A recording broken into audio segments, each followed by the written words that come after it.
Objects in the Museum. From Catherine. I have master's degrees in history and archaeology and have worked on archaeological sites and in various museum collections. As an historian and archaeologist, I am trained to look at evidentiary facts, especially as it can be anything from irresponsible to downright dangerous to shoehorn history into supporting one's own beliefs and agendas. So, technically, ghosts and spirits are a bit outside the wheelhouse, as we have no concrete, measurable proof of their existence. But that hasn't stopped some weird shit from happening. My two oddest stories happened while I was working in the ethnographic collection at the History Colorado Museum.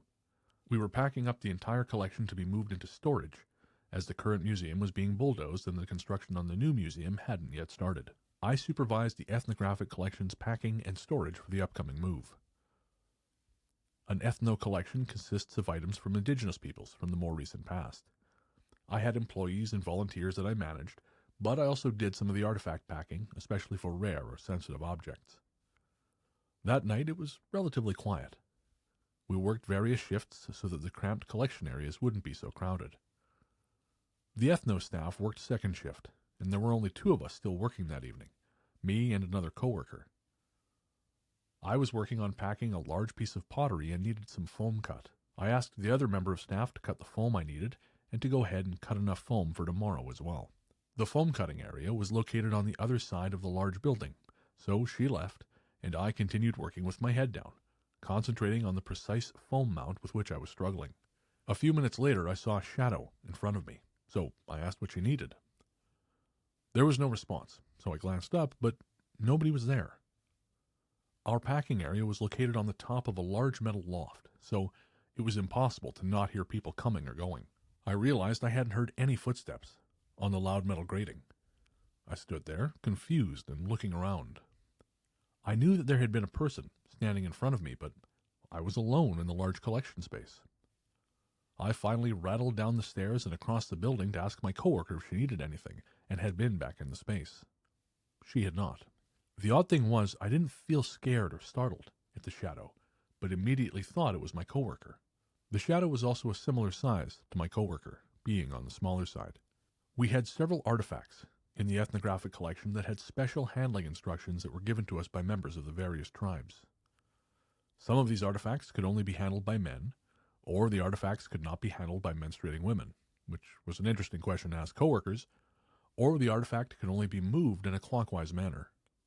It was incredibly important to me that these requests were honored, so I had gone through the shelves and placed a sticky note with any special instructions near the artifact. I also had a separate list of artifacts with special handling instructions just in case the sticky note became dislodged. One of these special handling artifacts was a small set of objects stored in a medicine pouch used by medicine men from the Sioux tribe in north-central U.S. I had seen them many times, including the time I had placed the obligatory sticky note to mark their spot. One day I went to pull them from their location so they could be packed away for the move. I couldn't find them. I looked at the surrounding shelves and even the floor, but they weren't there. Nobody admitted to moving them. The door was always closed and locked. I had the only key to the storage room where they were located, and I always accompanied anyone in the room. I figured they would show up eventually. After a few days of searching and not locating the missing items, I was starting to panic. Eventually, I would have to report them as missing to the ethno-curator, of who I was a little terrified. Losing something as important as this artifact would not be a good thing. I put off confessing the loss for as long as professionally possible, and about a week after I noticed the item was missing, I was telling a friend and coworker about how I was not looking forward to admitting this to the intimidating curator, but was planning to let her know that day. My friend, who is male, offered to help me look for them one last time. He immediately went to the shelf where they were supposed to be, and there they were, right by their sticky note and everything. I mentioned my coworker is male because this artifact was not to be touched by menstruating women especially, but preferably not by women at all. This coworker had been on vacation during the time the artifact went missing, and this was his first day back. Every other person on the ethno staff was female except him. We looked at each other and kind of shrugged it off, and he packed the artifact away. A few months later, we had a visit from representatives of the Rosebud Sioux tribe. This was pretty common, as we would often have different tribal representatives visit the museum for a variety of reasons.